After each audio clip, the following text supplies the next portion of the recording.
Hello students, welcome back to English with Barun Sir WBBSE।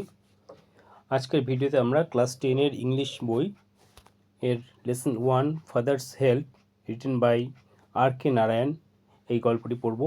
এই ভিডিওতে একটা সুন্দর ইন্টারেস্টিং একটা গল্প আছে। একটা স্কুলের ছেলে নাম স্বামী, যে হচ্ছে বিভিন্ন কারণে নানাভাবে স্কুল কিভাবে যাবে না সেটাই চেষ্টা করে, স্কুল কীভাবে না গায়ে গিয়েও থাকা যায় সেটা, আর তার বাবাও কোনো রকমভাবে এটাকে ওকে হেল্প করে ফেলে।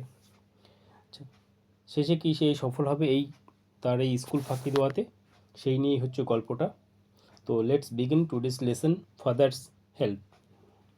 তো প্রথমে আমরা এই গল্পের অথর আর.কে. নারায়ণ সম্পর্কে আগে জানবো। তো আর.কে. নারায়ণ হচ্ছে এর পুরো নাম রাসিপুরম কৃষ্ণস্বামী আয়ার নারায়ণ। সে হচ্ছে আর.কে. নারায়ণ। তো 1906 সালে জন্ম, 2001 সালে সে মারা যায়। Is one of the leading figure of early Indian literature in ইংলিশে যে আমাদের ভারতবর্ষে প্রথম দিকে যেসব সাহিত্য রচনা হয়েছে তার মধ্যে one of the best writer R K. Narayan. His notable works, তার যে বিখ্যাত যেসব কাজগুলো আছে তার মধ্যে হচ্ছে Malgudi days and the guide. He was awarded the সাহিত্য একাডেমি অ্যাওয়ার্ড। সে কি সাহিত্য একাডেমি পুরস্কার পেয়েছিল ইন 1958 ফর দ্য গাইড যে সে বইটা লিখেছিল তার জন্য সে 1958 সালে সাহিত্য একাডেমি পুরস্কার পেয়েছিল। The story and edited excerpt from Malgudi Days, এখানে যে তোমাদের যে গল্পটা পড়ানো হবে যে ফাদার্স হেল্প, সেটা তার মালগুড়ি ডেইজ বই থেকে নেওয়া হয়েছে। ইজ অ্যাবাউট এ ইয়ং বয়, যেটা একটা ছোট ছেলের গল্প, কল্ড স্বামীনাথন, তার নাম হচ্ছে স্বামীনাথন বা সংক্ষেপে Swami, who is unwilling to go to school, যে স্কুলে যেতে চায় না, but is forced by his father, তার বাবা তাকে ফোর্স করে যে স্কুলে যাওয়ার জন্য, to attend school. The story explores how through the events that follow, যে পরপর গল্পগুলো কীভাবে এগোয় সেটা দেখবো আমরা। And Swami original reservation about his teacher Samuel get transformed considerably.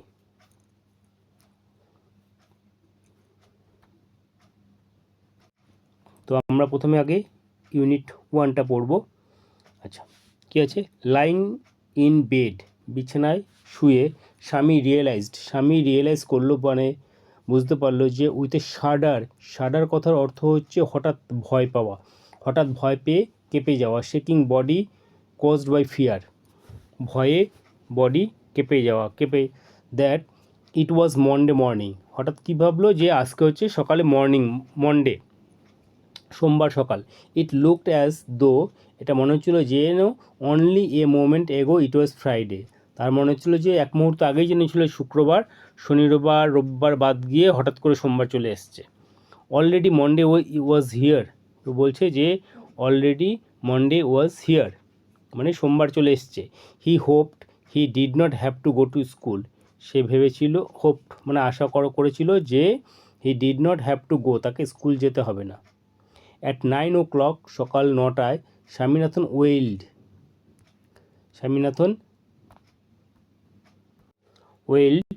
Well কথার অর্থ হচ্ছে যে হঠাৎ করে হাহাকার করা, চিৎকার করে ওঠা, হঠাৎ ভয়ে চিৎকার করে ওঠে সেরকম।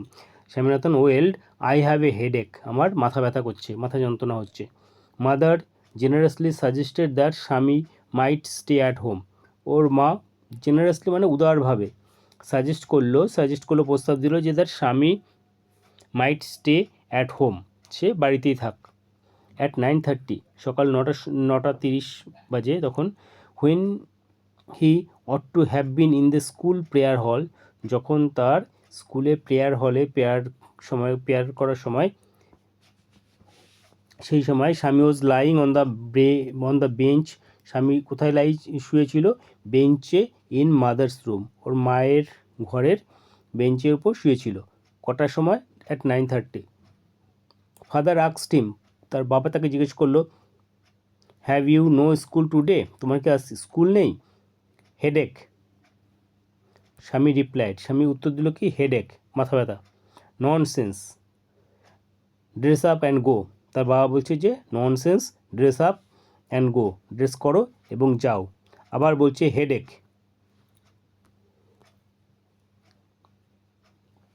লোফ অ্যাবাউট,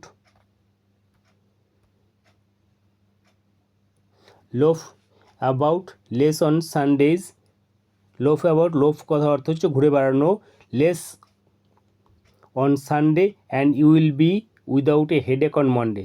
বলছে যে সানডেতে ঘুরে বেড়ানোটা কমিয়ে দাও, and you will be without a headache, তোমার তাহলে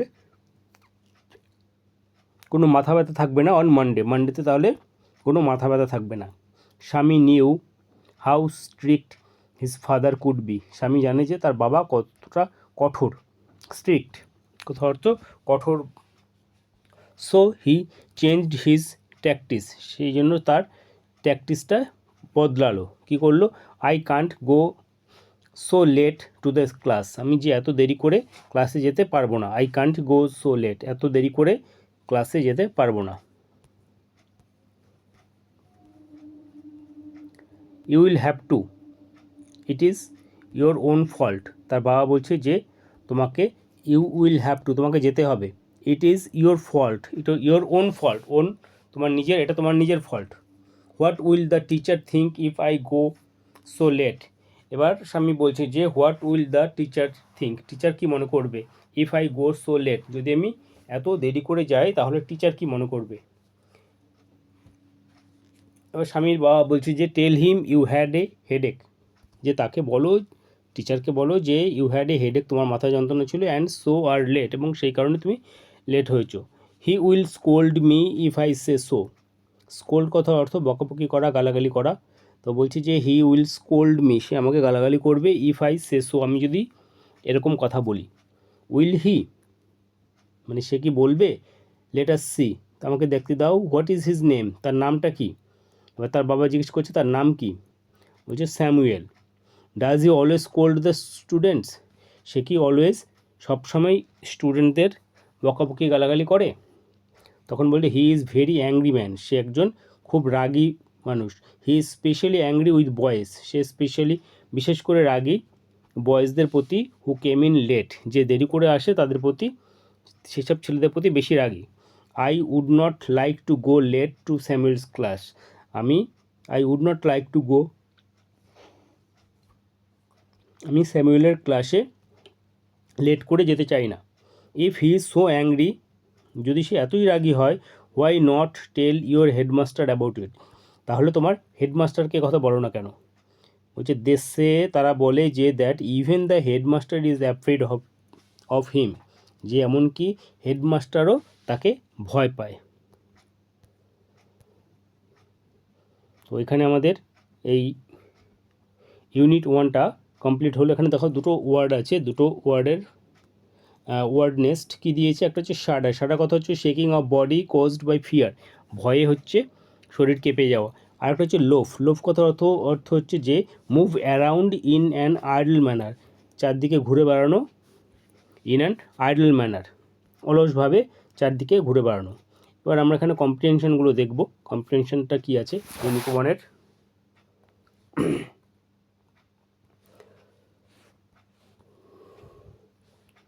তো ফার্স্ট কোশ্চেন আছে দেখো, যে বলছে choose the correct alternative, correct অল্টারনেটিভটা চুজ করতে বলছে to complete the following sentence.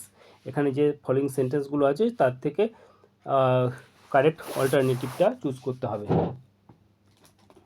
তো first one, number A, with a shudder, মানে একটা ভয়ে স্বামী রিয়েলাইজ করলো that it was Friday, Thursday, Wednesday আর মনডে। তাহলে কোনটাই হবে, এটা ছিল একটা মনডে ছিল, সোমবার ছিল। তাহলে এখানে বলছে কি চুজ দ্য কারেক্ট, তাহলে এখানে হচ্ছে রাইট অ্যান্সার হচ্ছে মনডে। দ্বিতীয় কোশ্চেন বলছে হোয়েন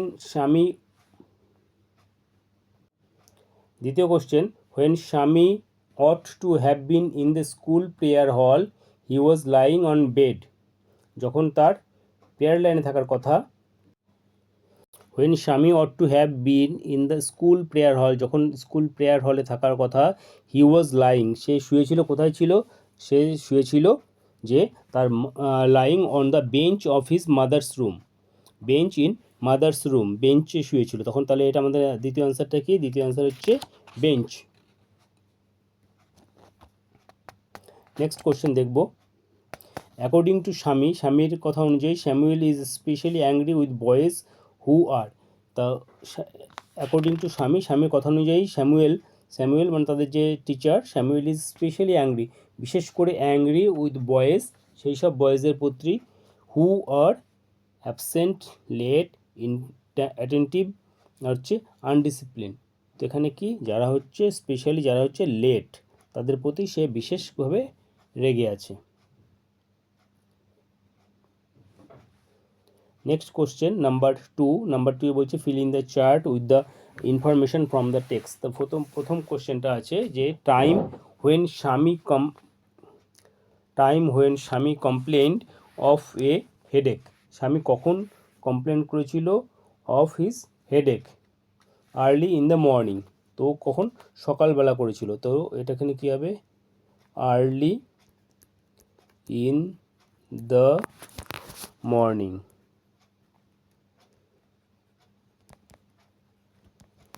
দ্বিতীয় কোশ্চেন হচ্ছে পার্সন হু অর্ডার্ড স্বামী, কোন পার্সন কে অর্ডার করেছিল স্বামীকে two dress up and go to school? এটা কে অর্ডার করেছিল? তার বাবা অর্ডার করেছিল যে ড্রেস আপ করো এবং স্কুলে যাও, তো হিজ ফাদার। তৃতীয় নাম্বার সি বলেছি যে name of the teacher mentioned by Swami কোন টিচারের কথা মেনশন করেছিল বা বলেছিল, সেটা হচ্ছে স্যামুয়েল, SAMUEL, স্যামুয়েল। তো এখানটা দুইয়ের কোশ্চেনগুলো হয়ে গেল। এবার আমরা নেক্সট কোশ্চেন দেখব। নাম্বার থ্রি এখানে বলছে যে state whether the following statement are true or false. Following statement true অথবা false, provide sentences, phrases, word in support of your answer. তোমার অ্যান্সার যা তার সাপোর্টে হচ্ছে সাপোর্টিং স্টেটমেন্ট দিতে হবে এখানটায়।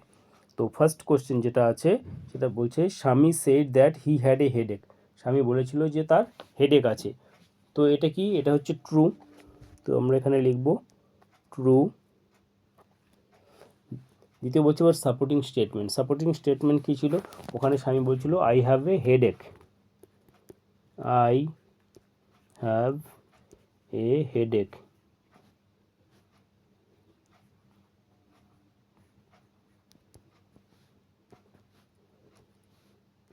I have had a headache, said স্বামী।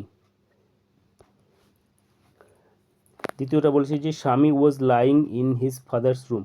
স্বামী তার বাবার রুমে শুয়েছিল। তো এটা কি? এটা হচ্ছে ফলস স্টেটমেন্ট।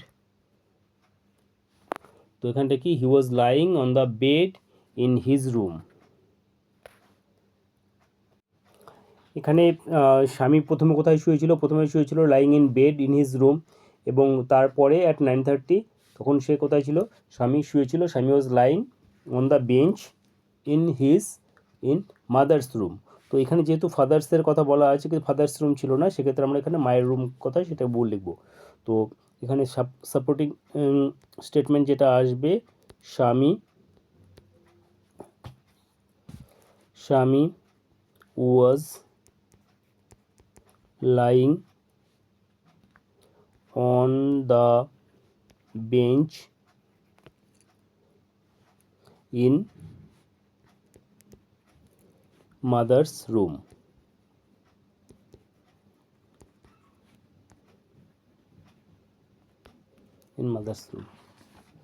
তৃতীয়টা যেটা বলবো নাম্বার সি, অ্যাকর্ডিং টু স্বামীর কথা অনুযায়ী the headmaster was not afraid of Samuel. Headmaster স্যামুয়েলের প্রতি অ্যাফ্রেড ছিল না বা ভীত ছিল না। এটা কি? এটাও ফলস। এটা হচ্ছে ফলস স্টেটমেন্ট। কারণ কি? স্বামী said even the headmaster was afraid of Samuel. স্বামী বলেছিল যে even the headmaster is afraid of him. তো এখান থেকে সেন্টেন্সটা যে তুলব যে কি, they say even the headmaster is afraid of him. এটা কে বলেছিল? এটা স্বামী বলেছিল টু হিজ ফাদারকে বলেছিল যে they say even the headmaster is afraid of him. তো আমাদের এখানটায় ইউনিট 1টা কমপ্লিট হয়ে গেল। নেক্সট ভিডিওতে আমরা ইউনিট 2 কমপ্লিট করব। ইউনিট 2, ইউনিট 3 এগুলো আছে। তোমরা যারা চ্যানেলে নতুন, যদি ভিডিওটা ভালো লাগলো অবশ্যই লাইক শেয়ার করবে এবং চ্যানেলটিকে সাবস্ক্রাইব করবে।